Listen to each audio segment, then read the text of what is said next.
Okay, today we will talk about our first project, Spades. So let's go over the project details. In the project details, it is said that it's a trick-taking card game, and it may be played as a game or as a solo game. So first of all, we will try to design the game by inserting and finding somewhat correct classes and attributes. Then we will try to implement the Spades game. Okay, so since Spade is a card game, what are possible objects in the Spades game? So it's played with cards. So therefore, the first object that comes into mind is actually the card. So let's create a Java class card to put the information about a card, about a single card actually. So what has a card as attributes? There are actually two things to differentiate one card from another. The first one is actually the suite. So, and suite can be one of four things, such as spades, clubs, hearts, or diamonds. So it can be a number, or actually, since these are actually sometimes something like strings, we can define them as actually a enumerated class. So let's define an enumerated class like suite, and then define those suites such as spades, hearts, clubs, and diamonds. Okay, so that will show us the suite, and then in that case, we can directly now put the suite of the card.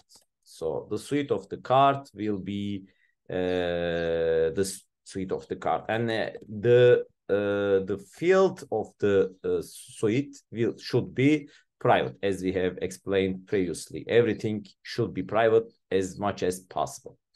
And then we have actually the rank of the card. So the rank of the card is ace, king, queen, jack, and the numbers in that case, we can also put this as an enumerated type, or we can put this as a number. So this time we actually try to it as an integer.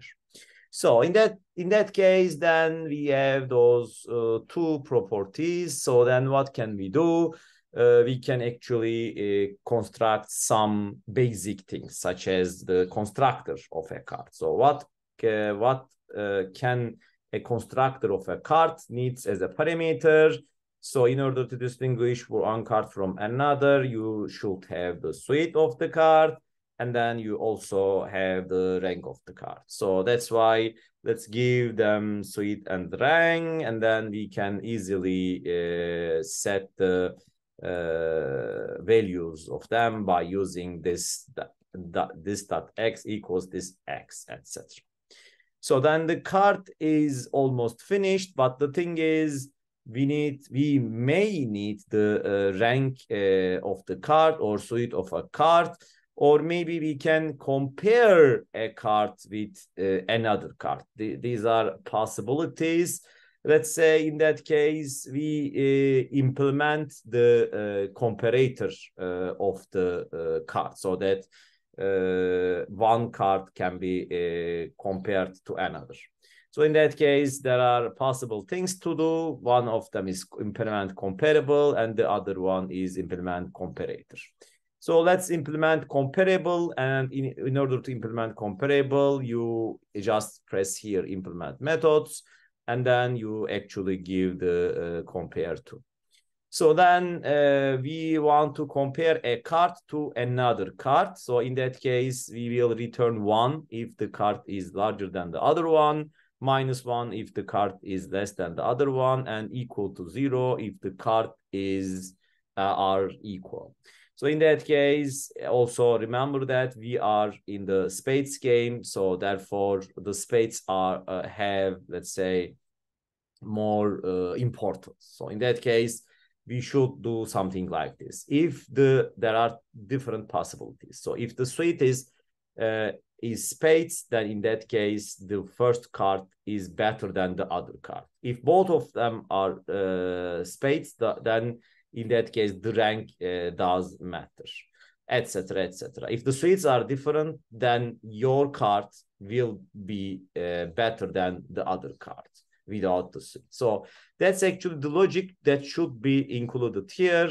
So let's write it here. So compare ranks first suites of the cards, then the ranks of the cards. Return 1 if the card is bigger than the second card, -1 otherwise. So we can absolutely be sure that there are no two same cards in any hand or in any deck. Okay, so let's say these are enough for the card. Okay, then in that case, let's continue. What is what can be another object which actually have importance? So in that case, another thing that comes into our mind is actually what the hand of a player. So the hand of a player is important because the user will actually do things according to his or her hand. So the hand basically consists of cards. So let's create an hand class, which actually, let's say, a hand. And then hand has what properties? The hand has a property of array of cards because the user will have a set of cards. And we need also think that the cards, when the player play actually his or her cards. So in that case, what will we do is the cards will be taken. So at the end, so that's should be done.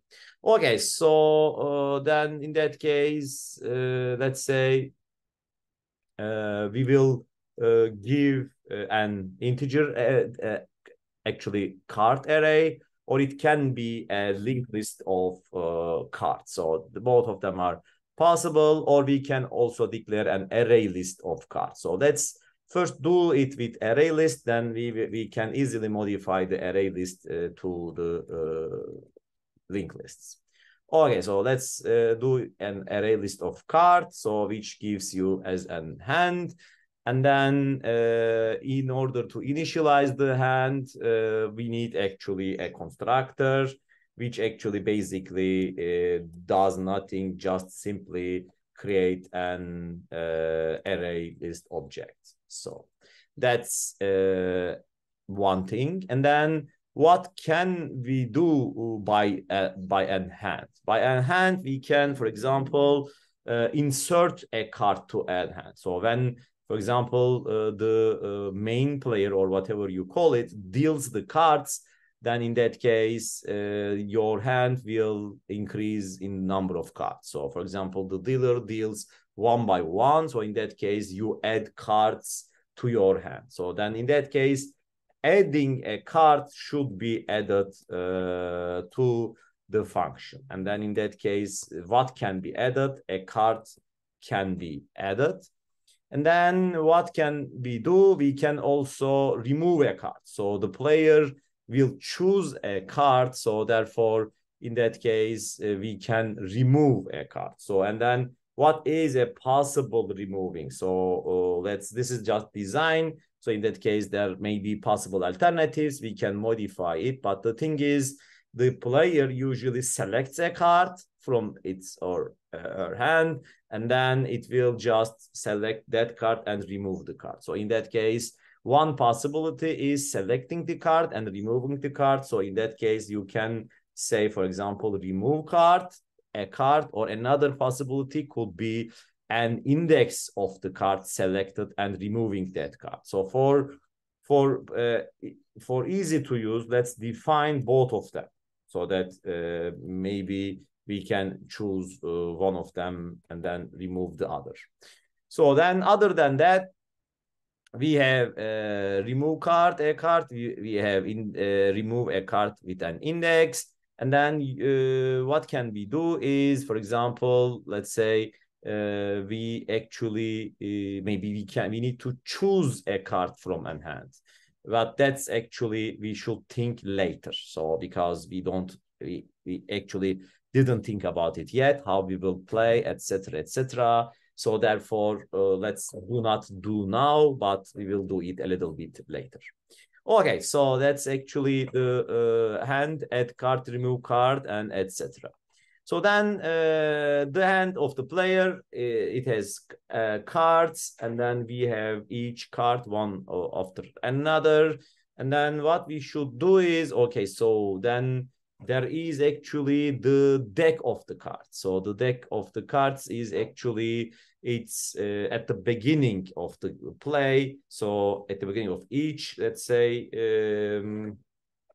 each part of the game, you deal the cards actually. So in that case, deck is actually simply an object. So it will it can somewhat deal the cards to the players. So okay, so in that case, let's create an object of deck. So the deck will contain a set of cards at the beginning, and then it will possibly shuffle the cards if you think about the game, and then it will deal the cards to the hands of the players one by one, and then its job is actually finished. So in that case, it should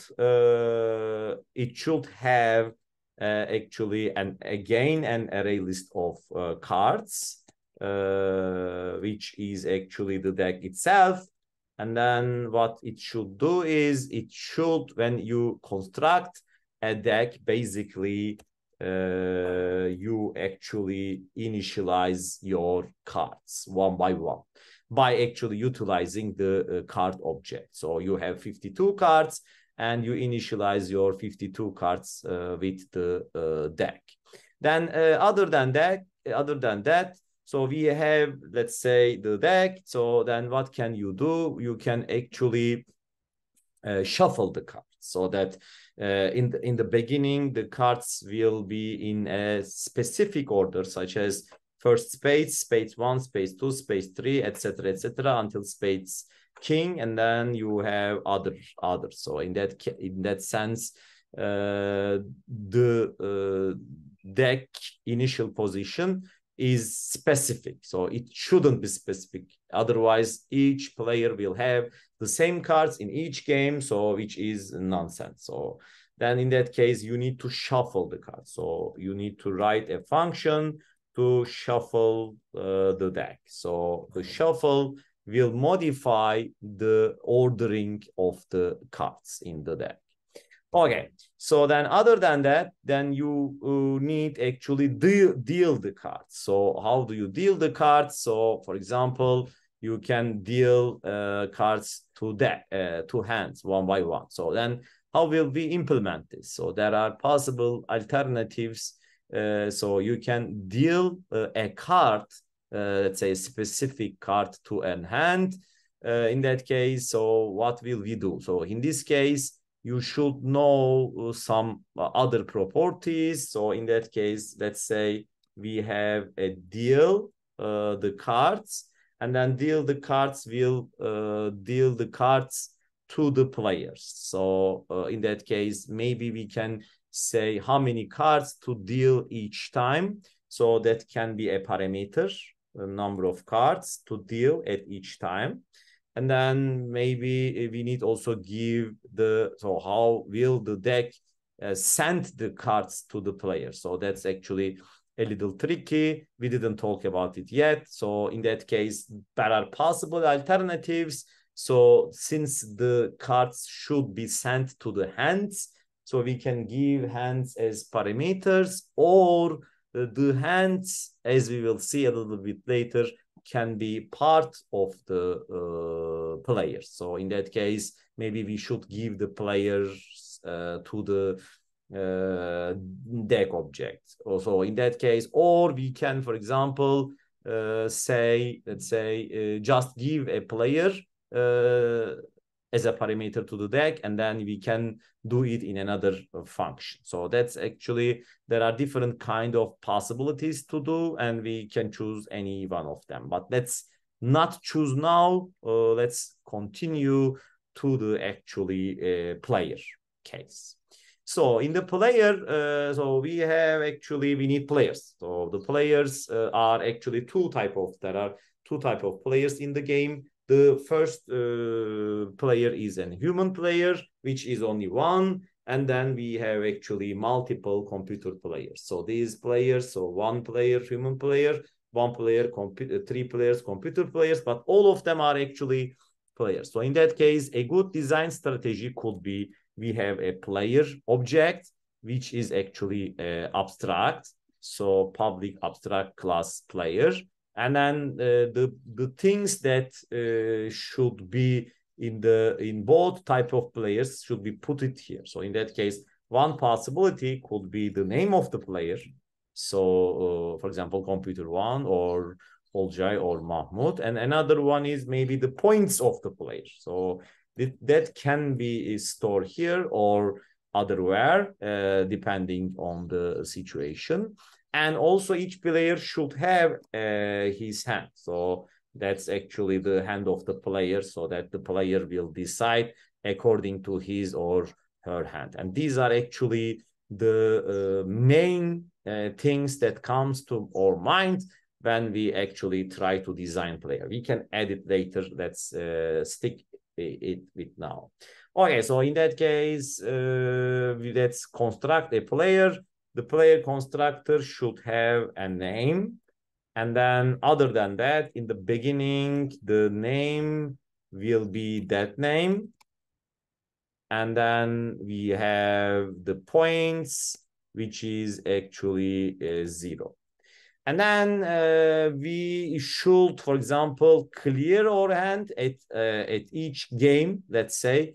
So in the beginning, one possibility is initialize the hand. So new hand, and then that's a possibility. Or we can initialize the hand in another function. That actually are both possible.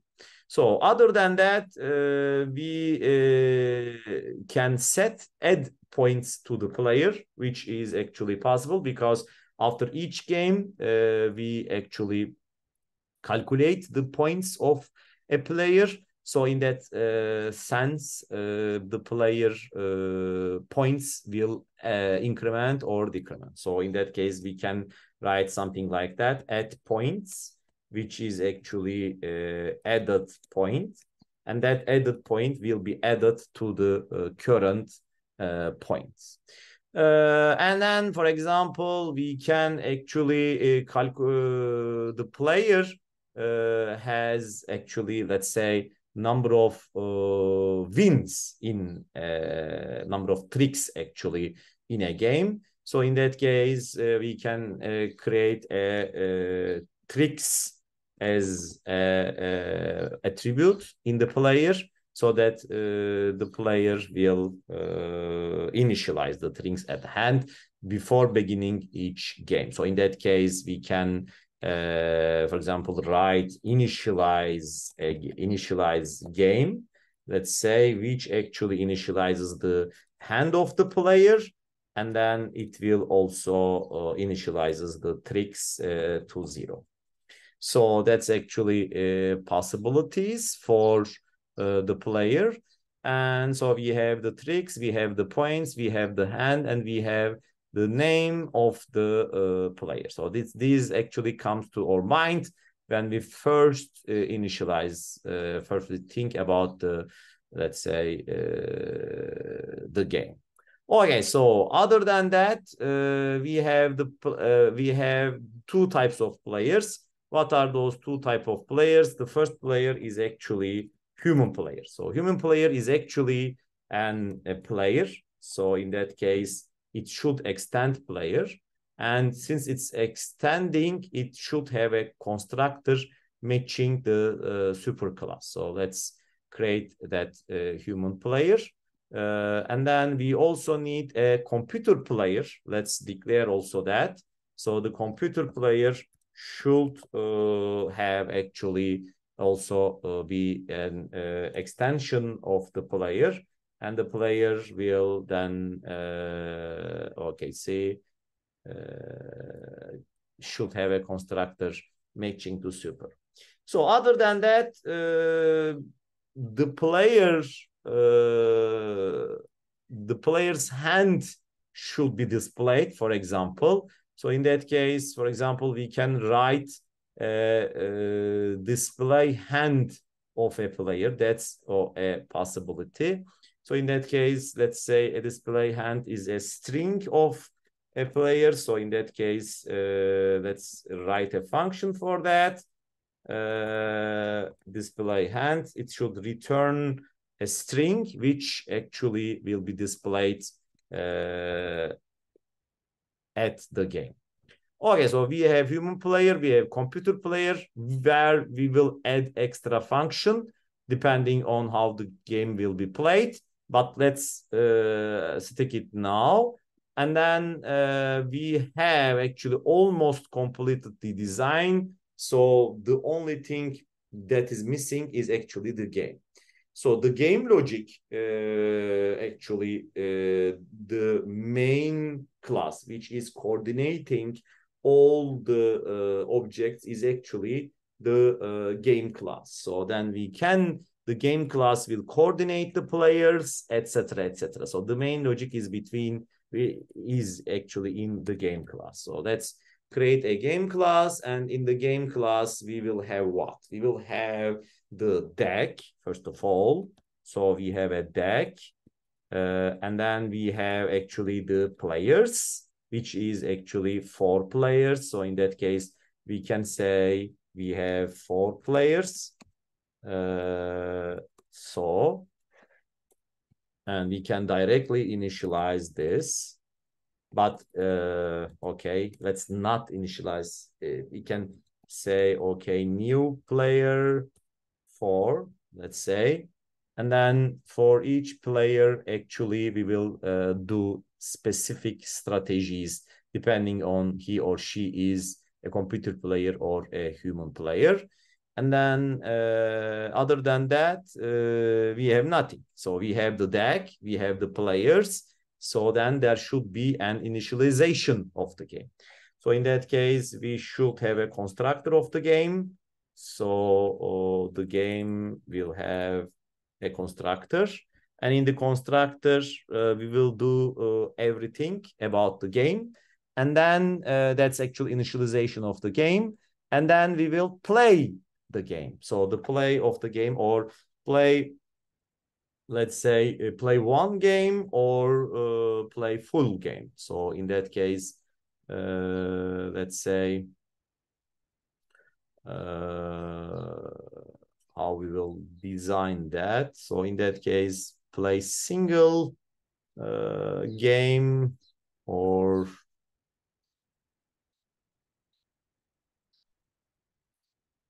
let's say play a hand and play the game. So in that case, we can write, for example, play hand, which is actually playing one hand. And then we can, for example, write play game, which actually will call the play hand. Okay, so other than that, let's think about what will be going on when the game will be played. So in that case, we need to think something like this. Okay, so in the beginning, the game will be initialized. So the game will be initialized. Let's try to write here. So game will be initialized. So what will be the initialization? So first, in that case, we should actually ask the human player its position. So first, human player is asked his or her position. So he or she can be in the first as a first player or third player or etc. So depending on his position or her position, then we will initialize, actually, we will initialize the player. Initialize the player's object. So in that case, we will also not ask the human player only position, also his or her name, position and name, let's say. Okay. So then we will initialize the player's object, and then we will have the players. And then what will we do? So this is just the beginning of a game.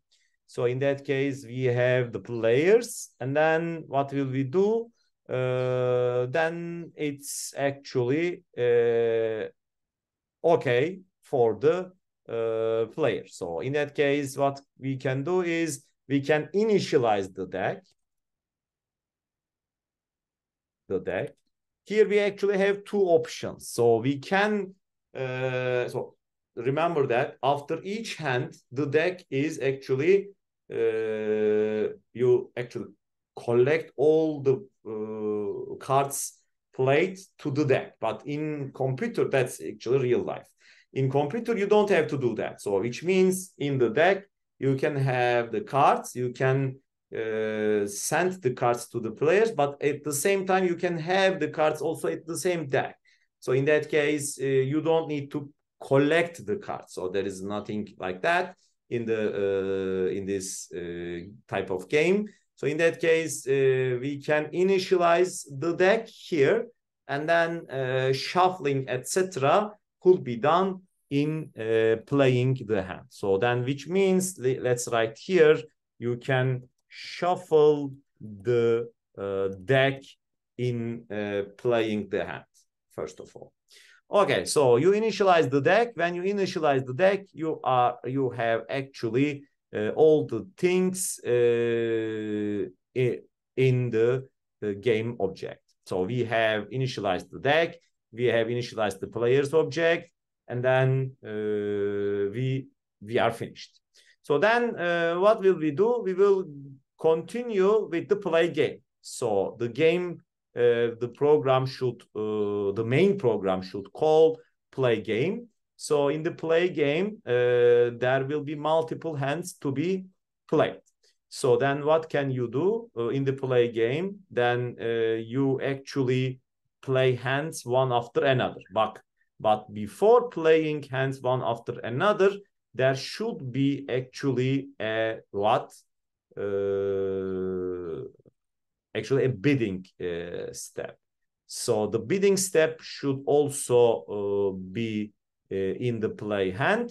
Therefore, it should be written here as a bidding stage. So bidding stage. So the bidding stage is, since it is complicated, we can create a function for the bidding stage. So let's write a function for bidding stage. So then in that case, the bidding stage is called. So let's come back to the play game. So in the play game, we have, so let's start. We play the game. How do we play the game? We first play hands one after another. Okay.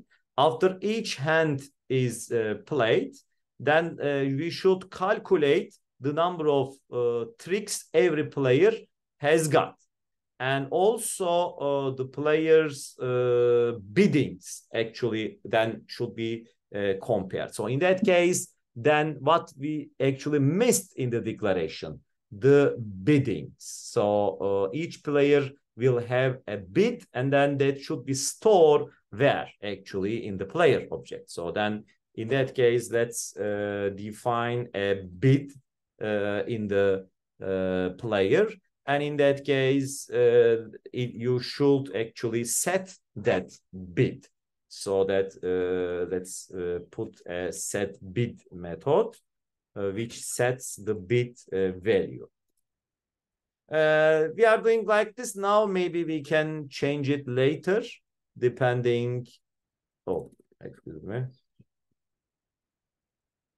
depending on the situation, but we should know the bid of the player and then set the bid accordingly. Okay, so then in that case, let's say the player, after the hand is finished, the player's bid and the number of players, the number of tricks the player has will be compared, and then a points is calculated. So in that case, we can, for example, write a function instead of add points, calculate points. So in the calculate points, we actually calculate the point of a player depending on how many tricks he or she has, and how many bits she has. And then depending on those functions, it can set and change the points of the player. So that actually is then calculate points. So every logic is given here. So then the tricks and the bid of the player is compared, and the resulting point is added to the player's points. It can be positive or negative. So then that actually in the play game, we can write then we play hands one by one, and after each hand we calculate the player's points. So that's actually what we should do. And also we don't forget that in playing hands, we initialize the player's hands, etc. But that's actually done in the play hand. Okay, so that calculating the player's points can be done in play hand or can be done in play game. That actually depends on the design.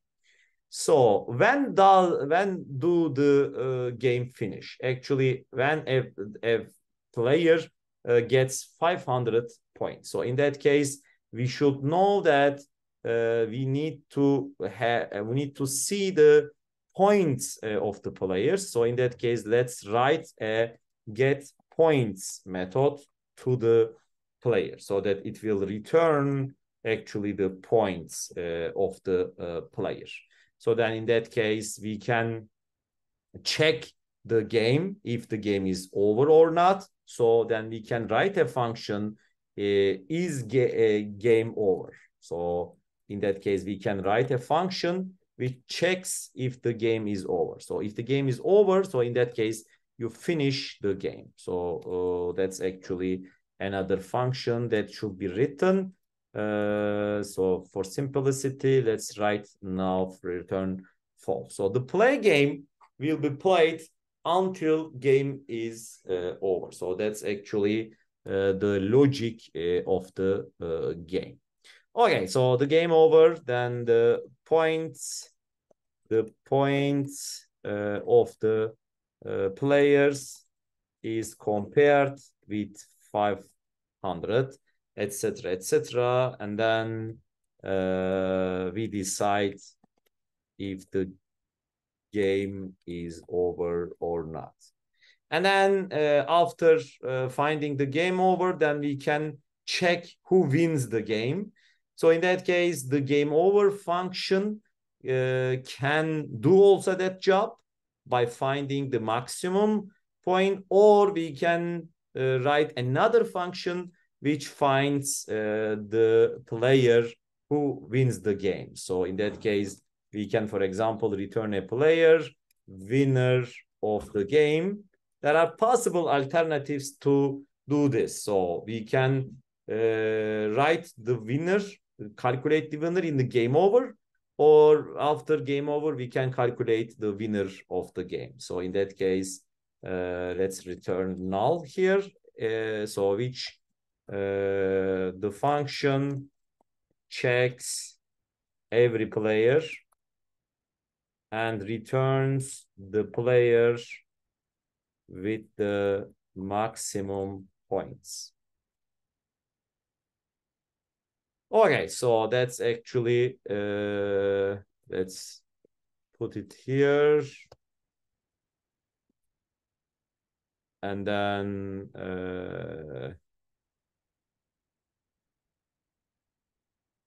if the game is over, returns true, false, otherwise. Okay, so that's actually game over. And then let's continue. We play the game. We check if the game is over or not. If the game is not over, we play hands. And then if the game is over, we give the winner of the game. So that's actually the play game. And for simplicity, let's make all these private. So play hand, bidding stage, everything, so that they cannot be called from other functions. And for the player, we will decide it accordingly. Actually, this play hand will be called, calculate points will be called, set bid and initialize bid will be called actual. Okay, so that's actually the logic behind the game. So let's go in detail. So in detail means let's continue with the play hand. In the play hand, what do we do? It's just one hand. So in the hand, you shuffle the deck, and then you continue with the bidding stage. So continue with the bidding stage. So in the bidding stage, let's come to bidding stage. In the bidding stage, what will we do? We should ask each player his or her bid. And then the players should decide their tricks, how many tricks they can get. So in that case, the player should have a make bid method, which should be implemented in the human player or computer player differently. So because in human, we don't actually bid, the user bids. So in that case, that will be implemented differently. But in the computer, we will give the logic how the bid will be done. So then let's create an abstract class and which decides the number of bids. So in that case, abstract it make bid. So in that case, you need to implement those methods. So let's go and implement them.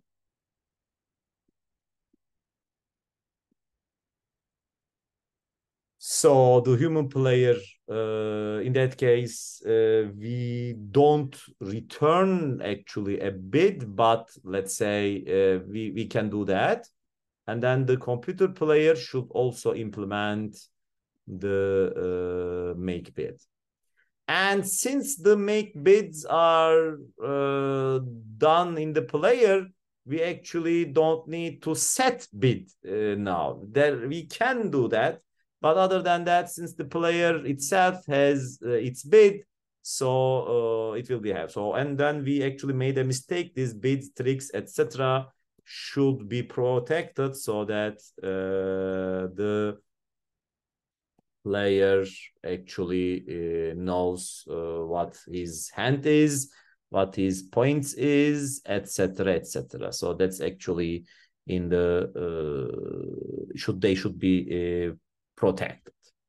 Okay, so then we don't need to actually then set bid.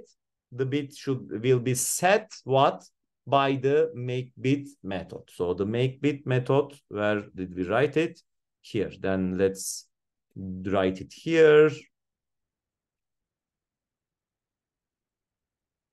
So make bit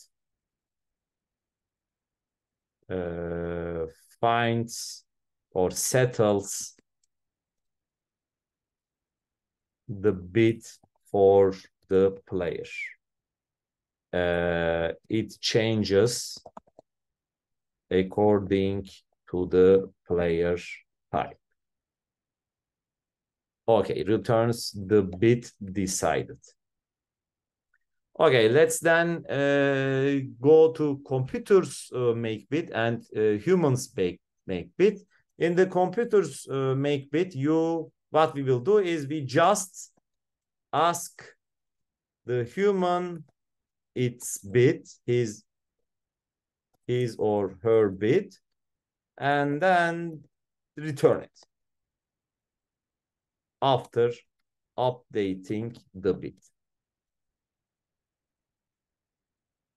So we return the bit actually. So in the computer player, this is complex. So there should be a logic to find the number of bits. So you should count actually how many hands you can get, how many tricks you can get. So therefore, the number of tricks that can be achieved.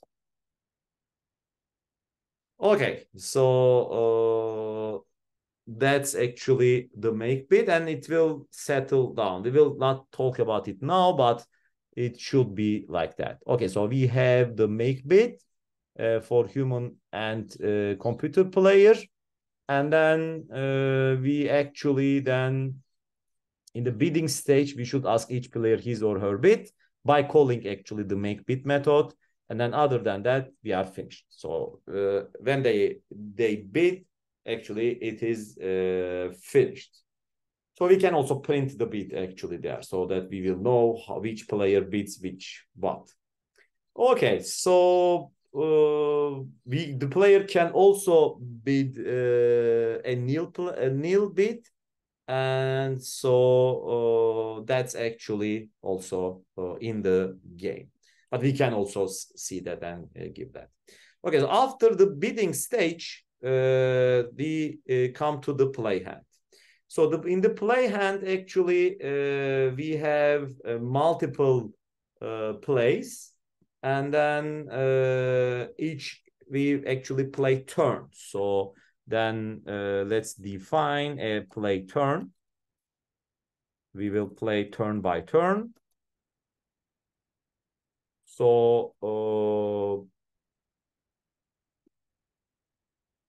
but we should also decide who will play first. So in that case, the play turn should know who will be played first. So in that case, player index could be a parameter to the play turn so that the player will know. Okay, so other than that, the play hand, what it will do. So the play hand will give the coordination to play turn. The play turn will play the turn, and then when it returns from play turn, we should decide who wins the turn. So in that case, the play turn, there can be possible options. One possible option is the play turn can return the winner. That's one possibility. Or we can decide actually the play hand. So in that case, what will be done? So the lead on top of the deck, it's also important. So in that case, let's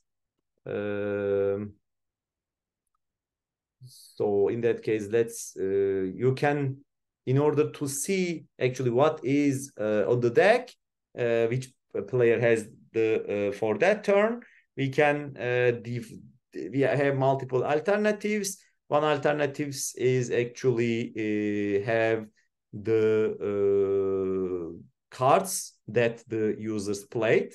So in that case, we can store it in play turn and then decide accordingly. So that's actually, there are multiple alternatives. So if the play turn will know the cards to be played, then it should actually return it. So in that case, let's do like that. So the play turn will return the winner. So in that case, let's write it return -1. So then let's write it down. So the turn is played and the winner of the turn is decided in this method. So we can also make this another method with the cards played. So that could be also a possibility. Or other than that, that these are possible alternatives. We need to check that. So if the function is complex, then we can make it another function. But other than that, if we know who actually win the turn, then in the play hand actually we continue and continue. Actually, we know that there will be 13 hands, 13 turns to be played. So in that case, we can write after the bidding stage, then play 13 turns. So then actually the play hand is finished. So for each turn, let's now go deep to the play turn. What will we do? The player index is actually the index of the player who plays first or who leads actually. And then the return is the winner of the turn.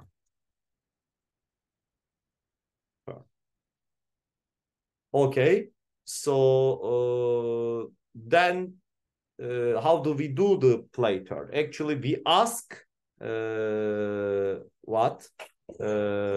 For each player, we ask his or her play.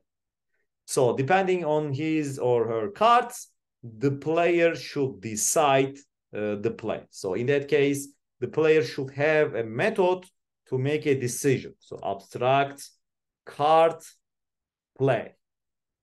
So the player, either it is human or computer, he or she should play a card. So play card, let's say.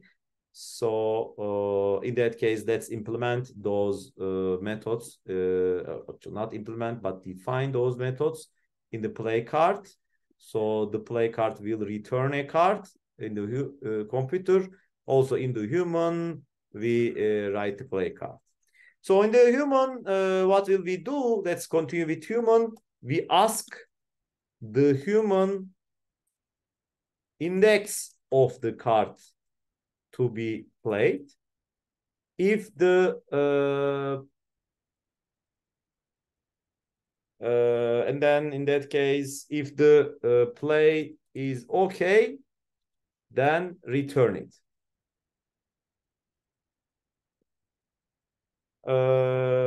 So in that case, the return is the card played.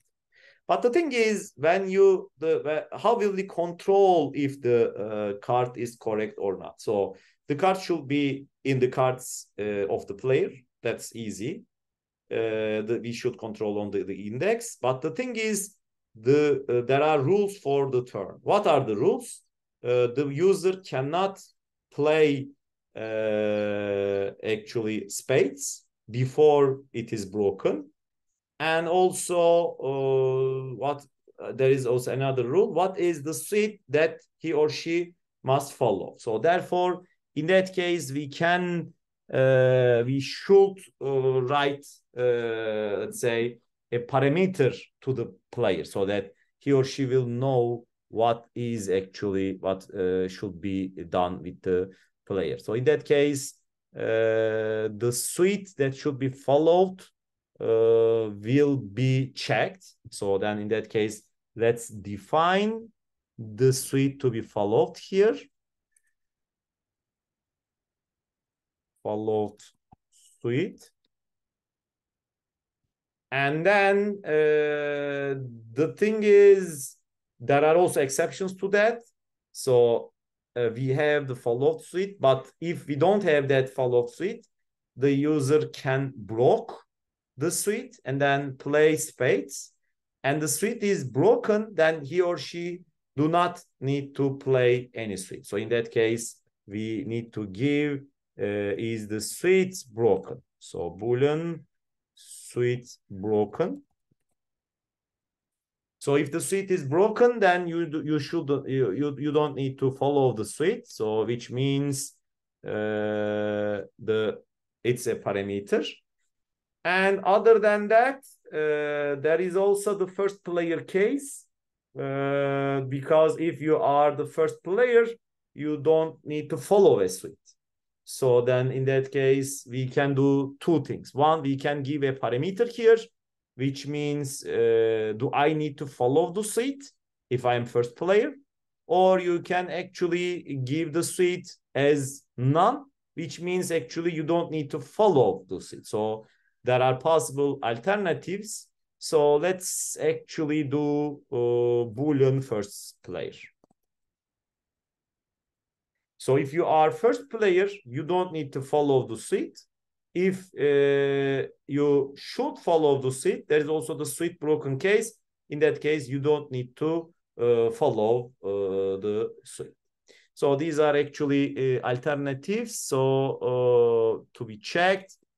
So let's put them as parameters to the human player and computer player.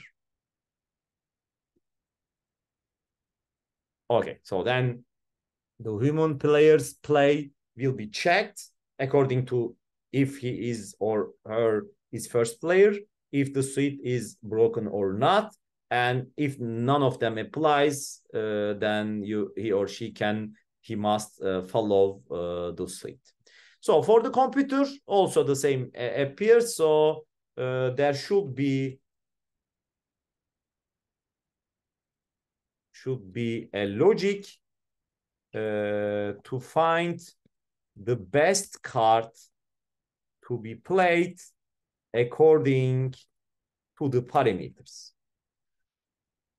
So if the player is the first player to play the turn, it is true. If the suite is broken or not, and then the suite to be followed, and you return cards to be played. So for the human, we also need to put this here. So let's put them here. Okay. Okay, so that's actually about the play card. So we actually will play card where in the play turn.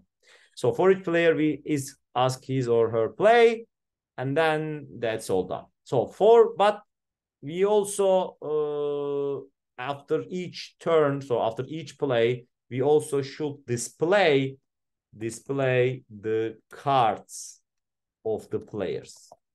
So in that case, we should call the player's hand strings, which is given display hand here. So in that case, the hand will be displayed accordingly. Okay, so, and then we decide the winner. Decide the winner. So for then, we are almost finished. Let's go to the player. So the only remaining thing is actually the control of the human and the logic of the computer player. So how he or she will make a bid and how he or she place a card. These are actually concerned with the hand. So in that case, we actually should utilize hand a lot. So we can ask how many cards of this suit are, how many cards of this suit are, does the hand have, let's say, more spades or not, etc., etc. So there should be some evaluation functions in the hand, but those will be discussed in the next hour. We will talk. Okay, thank you very much. This is the end.